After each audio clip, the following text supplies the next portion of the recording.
Olá, bom dia para você, seja bem-vindo. Estou de volta das férias, confesso que já estava morrendo de saudades. Nós estamos ao vivo naquele nosso horário de sempre, 8 horas e 31 minutos pelo horário de Brasília. O convite é o de todas as nossas manhãs. Vamos juntos começar esse dia bem informados? A partir de agora, você confere as notícias do Brasil e do mundo desta quarta-feira, dia 5 de julho. Vamos então de destaques. Lula discute hoje com o premier da Espanha acordo Mercosul-União Europeia. Debates sobre reforma tributária e mudanças no CARF atrasam votações na Câmara. Nos destaques internacionais, exército israelense inicia a retirada de Jenin após a operação que matou 12 palestinos. E a gente fala também sobre o poder da solidariedade. A gente te mostra mais uma ação social realizada pelo Ministério da Terceira Idade da Igreja Internacional da Graça de Deus em uma casa de repouso. Tudo isso e muito mais você confere a partir de agora. Um dia depois de assumir a presidência do Mercosul, Lula já começa as articulações para firmar o acordo comercial com a União Europeia. O presidente brasileiro vai conversar hoje por telefone com o primeiro-ministro espanhol Pedro Sánchez para tratar do assunto. Vamos conferir. O primeiro-ministro da Espanha, Pedro Sánchez, é o presidente do Conselho da União Europeia. Por isso, Lula decidiu procurá-lo para tratar do acordo comercial entre o Mercosul e a União Europeia. Segundo o presidente, o premier espanhol se mostrou disposto a firmar o acordo até o fim do ano, quando acabam os mandatos dele e também de Lula nos blocos. A negociação entre o Mercosul e a União Europeia teve início em 1999. Partes das discussões foram encerradas entre 2019 e 2020, mas os países que fazem parte dos dois blocos ainda não assinaram o termo. E, recentemente, os europeus fizeram novas exigências, entre elas a aplicação de punições em caso de descumprimento das normas estabelecidas, em especial no agronegócio. E essas novas condições desagradaram Lula, que agora deve apresentar uma contraproposta.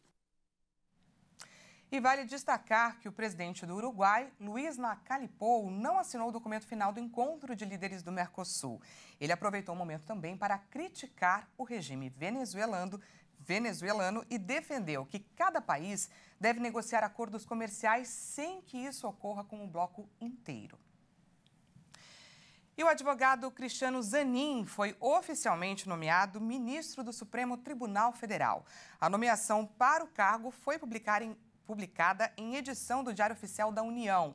Indicado ao cargo pelo presidente, o nome de Zanin para a corte foi aprovado no Senado no dia 21 de junho. Segundo os critérios atuais, ele fica no cargo até o dia 15 de novembro de 2050, quando completa 75 anos. Zanin vai ocupar a vaga deixada por Ricardo Lewandowski, que se aposentou antecipadamente no dia 11 de abril. A posse do novo ministro será realizada no dia 3 de agosto, depois do recesso da corte. E os debates sobre reforma tributária e mudanças no CARF atrasam as decisões programadas na supersemana de votações da Câmara dos Deputados. O presidente da Casa, Arthur Lira, convocou sessões até sexta-feira para votar as propostas da pauta econômica do Planalto. Vamos ver. Até o momento, o esforço concentrado pelo presidente da Câmara, Arthur Lira, para votar as pautas prioritárias do Planalto na economia não resultou o esperado. As negociações políticas para alterar pontos da reforma tributária e do projeto que beneficia o governo em julgamentos do Conselho de Administração de Recursos Fiscais frustraram as estimativas. Apesar de uma terça-feira marcada por intensa agenda de reuniões políticas, nenhuma das três propostas foi analisada. A única proposta aprovada estabelece estratégias para ampliar a educação básica em tempo integral. O objetivo de Lira é aprovar ainda nesta semana no plenário principal da Casa, além da reforma e do projeto do CARF, o novo marco fiscal, que vai substituir o teto de gastos. O governo federal indicou o arcabouço e a reforma tributária como prioridades. Já as mudanças no CARF podem aumentar a arrecadação em até 50 bilhões de reais, mas a proposta tem recebido uma série de sugestões dos parlamentares. Os deputados já protocolaram 56 emendas, que ainda serão avaliadas pelo relator. O arcabouço fiscal foi enviado para votação na forma de projeto de lei complementar e, por isso, só pode ser analisado depois da votação do projeto que trata do CARF. No caso da reforma tributária, os estados têm sugerido mudanças no período de transição e no desenho do chamado Conselho Federativo, que, pela proposta, seria responsável por administrar a arrecadação de estados e municípios. O relator da reforma, o deputado Aguinaldo Ribeiro, já se comprometeu com alguns dos pedidos, mas o novo relatório ainda não foi apresentado. Para aprovar a reforma tributária na Câmara, são necessárias 2 votações principais, com pelo menos 308 votos cada. E após mais um pedido de vista coletiva, a votação do projeto de lei do Marco de Garantias foi adiada para essa quarta-feira. Os pedidos partiram dos senadores Omar Aziz, do PSD do Amazonas, e da Tereza Cristina, do PP do Mato Grosso do Sul. Essa proposta, que já foi aprovada na Câmara, tem por objetivo melhorar a oferta de garantias na concessão de crédito para reduzir os juros. Mas fica a pergunta: qual o efeito para a economia? O economista Gabriel Bassotto, que é analista-chefe da Simpla Club, comenta agora sobre os beneficiados. Segundo o novo marco das garantias, será possível utilizar um mesmo imóvel como garantia em diferentes operações de financiamento, sempre abatendo o saldo devedor de cada empréstimo frente à avaliação daquele imóvel. E isso vai facilitar bastante o uso das garantias de crédito, podendo reduzir os juros de financiamento e até aumentar a concorrência, já que até então algumas empresas menores tinham dificuldades em sobreviver sem essa facilidade do uso das garantias. Além do mais, está prevista aqui uma maior facilidade no procedimento de busca e apreensão extrajudicial de bens móveis. Com isso, a expectativa é aumentar aqui a recuperação de crédito, que no Brasil, historicamente, é muito baixa. E se isso de fato acontecer na prática, é um primeiro passo para reduzir o spread bancário. Do lado da oferta, quem pode mais ser beneficiado é o setor de venda de veículos, que pode reduzir os juros até 20% e ainda aumentar em 20% o número total de clientes. E do lado da demanda, a classe média deve ser a mais beneficiada. A votação acontece nesta quarta-feira e a única alteração em relação ao projeto original está na retirada do texto que permitia a penhora da casa própria. Assim que aprovado, já podemos colher os benefícios do marco. E o Senado aprovou a indicação de Gabriel Galípolo, ex-secretário executivo do Ministério da Fazenda, para diretor de política monetária do Banco Central do Brasil. O nome de Galípolo foi escolhido pelo governo Lula e aceito por 39 votos a 12. O ex-número 2 do ministro Fernando Haddad toma posse em meio a um forte embate centrado na taxa básica de juros, atualmente em 13,75% ao ano, patamar considerado alto e que, segundo o presidente, atrapalha o crescimento do país. Economistas acreditam que Galípolo vai ser um mediador entre a política fiscal e monetária, além de defensor da queda da taxa Selic. Além de Galípolo, Ailton Aquino também foi aprovado para a diretoria do Banco Central por 42 votos favoráveis e 10 contrários. E as vendas de veículos novos no Brasil cresceram 7,3% em junho. A alta foi impulsionada pelo programa de descontos para a compra do carro zero. O levantamento da Fenabrave aponta o emplacamento de quase 190 mil novas unidades no país, entre carros comerciais, leves, caminhões e ônibus. Ao todo, no primeiro semestre de 2023, mais de 998 mil veículos foram emplacados. Em comparação a junho de 2022, a alta foi de 6,33%. Esse é o primeiro resultado oficial do setor após o anúncio de um programa do governo que visa estimular a indústria e animar o consumidor a movimentar a economia. Críticos do programa denunciam o incentivo aos combustíveis fósseis e a ineficácia para aquecer o setor. E veja a seguir. Exército israelense inicia a retirada de Jenin após a operação que matou 12 palestinos. E a gente fala também sobre o poder da solidariedade. Você confere, depois do intervalo, mais uma ação social realizada pelo Ministério da Terceira Idade da Igreja Internacional da Graça de Deus em uma casa de repouso. Nós voltamos já, não perca!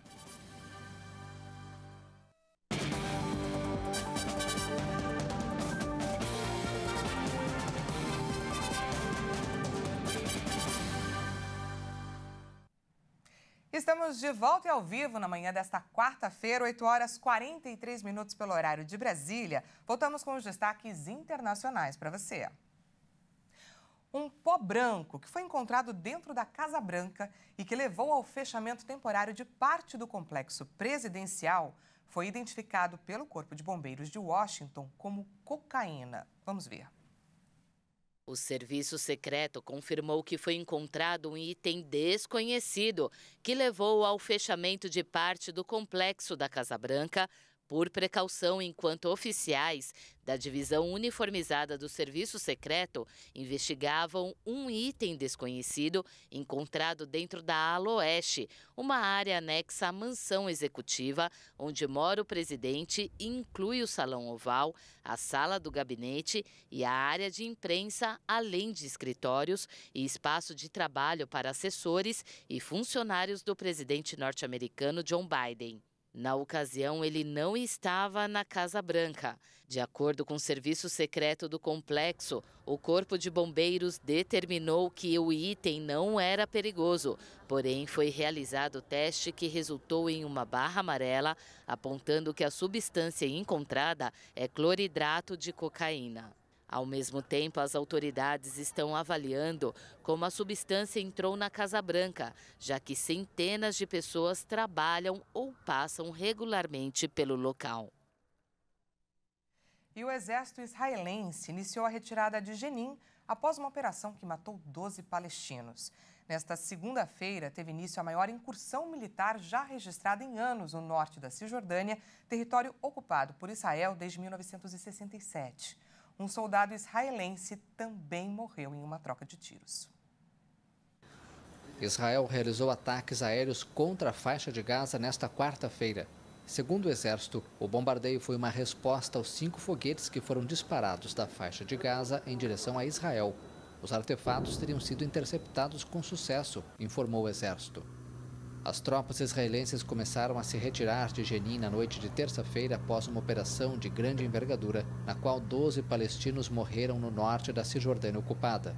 Um soldado israelense também morreu na noite de terça em um tiroteio durante a operação no campo de refugiados, informou o Exército. Israel iniciou na segunda-feira sua maior incursão militar em anos em Jenin, no norte da Cisjordânia, território ocupado por Israel desde 1967. Durante o dia, um ataque realizado com um veículo deixou 7 feridos em Tel Aviv, um atentado aplaudido pelo movimento islâmico Hamas, que governa a faixa de Gaza, e que afirmou que era a primeira resposta aos crimes cometidos no campo de Jenin.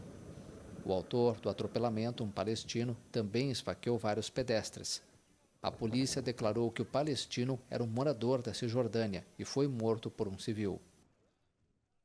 E olha só essa notícia, o planeta nunca teve uma temperatura tão alta. A temperatura média do ar na superfície superou o recorde diário de 16,92 graus Celsius, que aconteceu no dia 24 de julho do ano passado, de 2022.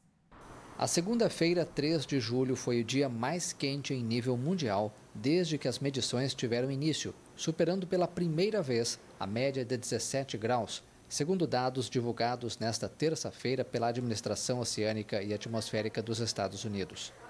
A temperatura média do ar na superfície do planeta Terra em 3 de julho foi de 17,01 graus, aponta a medição dos Centros Nacionais de Previsão Ambiental. Essa marca supera o recorde diário de 16,92 graus estabelecido em 24 de julho de 2022, segundo dados desde 1979.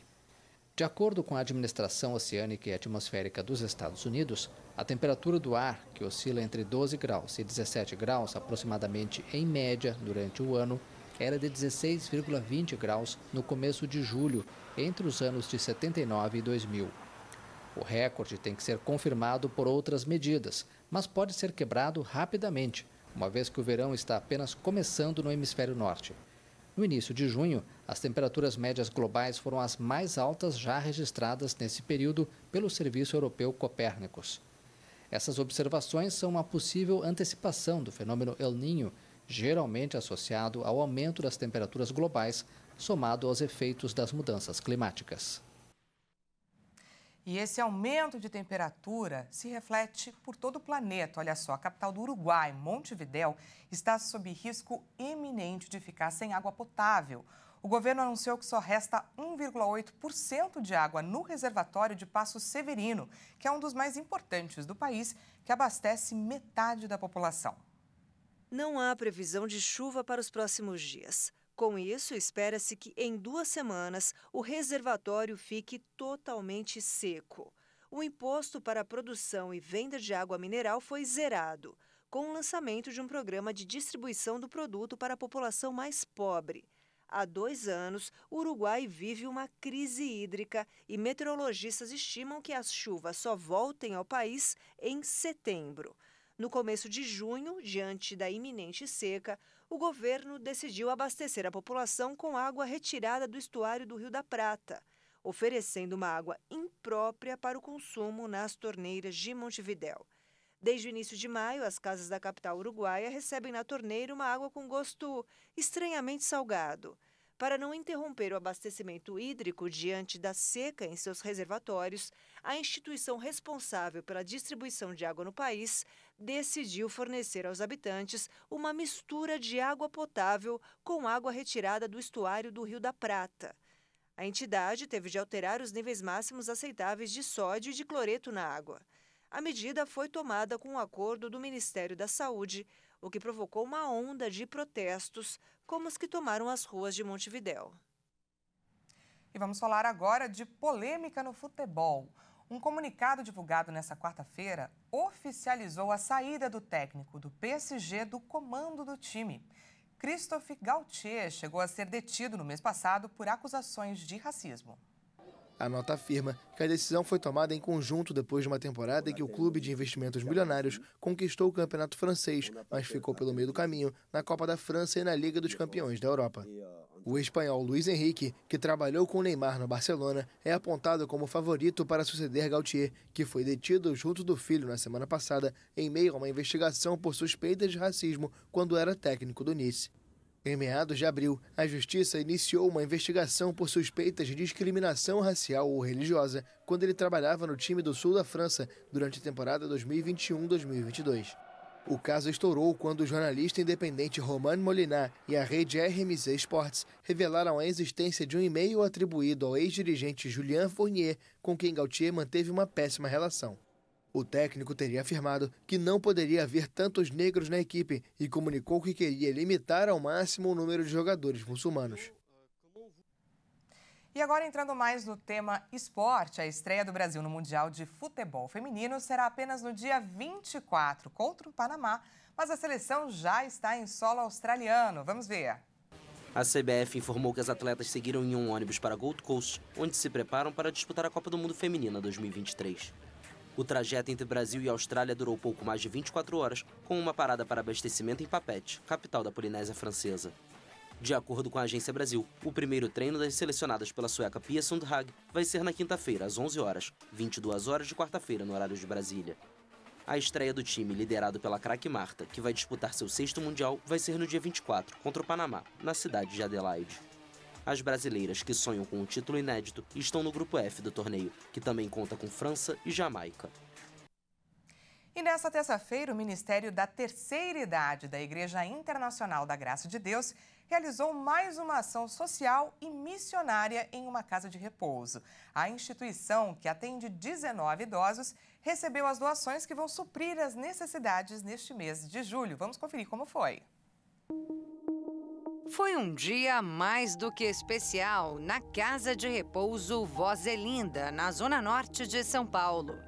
Dia de abraço, calor humano, de uma palavra de fé. Que Deus abençoe e que a palavra do Senhor possa ser uma semente plantada nos corações, para que essa semente venha trazer uma estrutura de paz nos corações de todos os irmãos. Acima de tudo, era isso que esses idosos esperavam receber nesse encontro tão aguardado. É uma alegria, né? Preenche a alegria que vem de Deus mesmo, né? Preenche. Eu chego até a me emocionar. Porque assim, aquele momento que elas têm a palavra, né? Que elas têm aquele abraço, o carinho, né? De lembrar que alguém lembra delas, né? Que tem as pessoas que tem esse carinho de vir até aqui.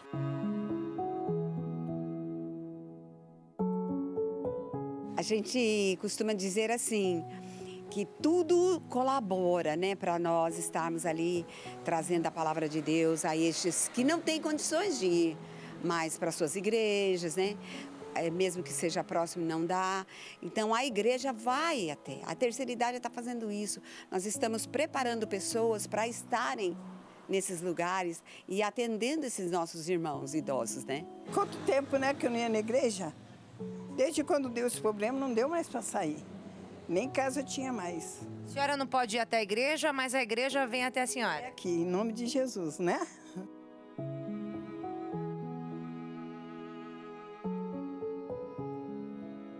Mas a preparação para chegar até o lar começa bem antes, porque além de todo o amor que a equipe leva aos idosos, foram arrecadados para eles, ao longo de todo o mês passado, cerca de 150 quilos de alimentos, 440 peças de roupas, calçados, cobertores, lençóis, fronhas e toalhas e também centenas de fraldas geriátricas e lenços umedecidos. Tudo doado pelos membros da Igreja Internacional da Graça de Deus, sede São Paulo.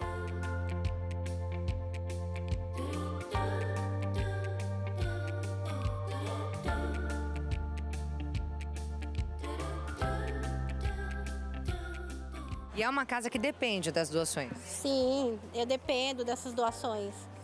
É muito bom. Todo mês a gente ajuda. Casa de recuperação, clínica de recuperação, casa de idosos. Então, essa daqui todo mês é ajudada, com a ajuda dos membros. E a colaboração vem de todas as formas, inclusive com voluntariado. São muitos os membros que se apresentam para ajudar.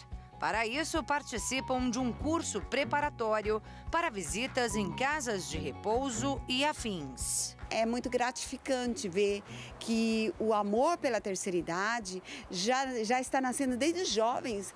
A maioria dos nossos integrantes das equipes, por exemplo, são jovens de 14, 15 anos. Eles amam fazer o preparatório. E todos podem colaborar com alimentos não perecíveis, roupas, cobertores, lençóis, toalhas, fraldas e lenços umedecidos. Você que tem isso no coração, doar é importante. Nós sabemos o quanto isso se faz necessário na vida de todos. Então, que você esteja contribuindo, né, com a Igreja da Graça, mandando as suas doações para este endereço que eu estou dizendo aqui, que é Avenida São João, 791. É só nos procurar lá que você vai ser muito bem recebido. Além da sede em São Paulo, as doações podem ser entregues em qualquer Igreja Internacional da Graça de Deus, em todo o Brasil.